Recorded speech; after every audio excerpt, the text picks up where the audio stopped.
If you're watching for the first time, welcome to my channel.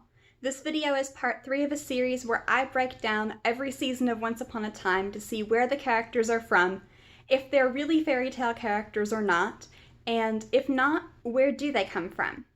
If you'd like to watch from the beginning, check the description for a link to the playlist. So in the first 2 videos, we found that season 1 and 2, particularly season 1, did indeed have a lot of fairy tale characters. However, it also had some characters from classical children's literature and other sources like myths and legends. In season 3, we're going to find that while a lot of those did carry over, there are also a lot of new characters that are not from fairy tales specifically. However, let's start off with the 2 new fairy tales that are brought in. Now, The Little Mermaid is a little bit borderline on whether we would consider it a fairy tale or not. Obviously, it's a Disney movie, and for most people that would mean that there is no question. But fairy tales really are old stories that are passed down orally, eventually maybe written down, for example, by the Grimm brothers, but they come from some kind of an oral tradition. And The Little Mermaid, while it uses some fairy tale ideas, like mermaids, for instance, it was actually mostly the creation of one particular author, and actually is a lot longer and more detailed than one would usually expect from a fairy tale.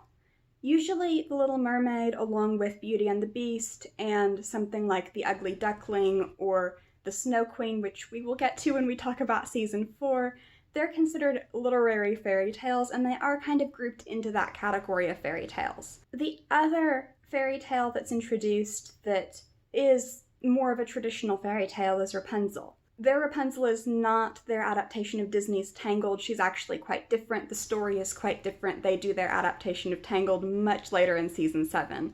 But this Rapunzel is still Rapunzel as in the fairy tale. So as far as things that are not considered fairy tales, of course, we have to talk about Peter Pan, which, as I mentioned in my video about season 2, is not technically a fairy tale. It's a Disney movie adapted from a novel and a stage play. Now, I'm not personally very familiar with the play, but I have read the novel, and I will say I think there's a lot more in common between the Once Upon a Time version of Peter Pan and the novel than there is between that and the Disney movie. Peter Pan in the novel is really not a very likable character, and it's not hard to see why they thought maybe they could portray him as the villain of the story. So we introduce him, we introduce Tinkerbell, we bring back Captain Hook, aka Kelly and Jones, we bring back Felix, and we introduce a lot more of the Lost Boys. Peter Pan is a massive part of the first half of season 3. In the second half, we go to Oz. We focus mostly on the Wicked Witch of the West, aka Zelena. We also meet other Wizard of Oz characters like Glinda, Dorothy, the Witches of the North and the East, and Walsh, who turns out to be the Wizard of Oz and is also a flying monkey. Another new character that we meet is Blackbeard, who's introduced in the episode The Jolly Roger. Now, Blackbeard was a real person, but his life has kind of been turned into a legend. So for purposes of this, we're going to classify him as a legend, much like Robin Hood and Lancelot and Mulan. So speaking of Robin Hood, he comes back this season. He plays a much more prominent role this season. We also meet other members of the Merry Men, such as Friar Tuck and Little John. Marion comes back at the end.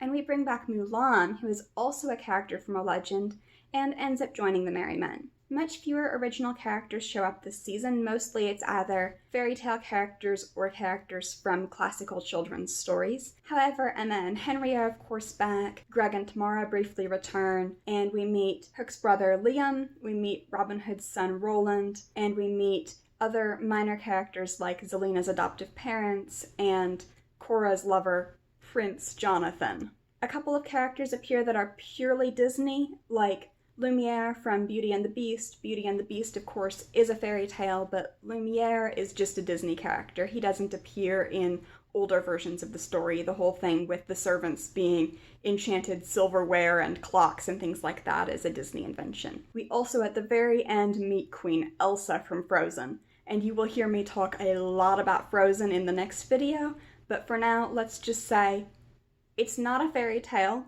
and she's purely a Disney character. So that leaves us with a total of 7 fairy tales: Snow White, Rumpelstiltskin, Beauty and the Beast, Little Red Riding Hood, Sleeping Beauty, Rapunzel, and The Little Mermaid. 3 stories from classic children's literature. We bring over Pinocchio from previous seasons, Peter Pan from previous seasons, and we introduce The Wizard of Oz. 3 legends, Robin Hood, Mulan, and Blackbeard. 1 myth because Abigail, Midas's daughter, returns. And 1 classic because Dr. Frankenstein returns, as well as a character that's part of a fairy tale but purely a Disney invention, and another one that's from a story that's purely Disney. I hope you enjoyed this video. If you'd like to see more like this, feel free to subscribe. Normally I post videos once a week, but while I'm doing this series, I've been posting twice a week, so expect part 4 very soon.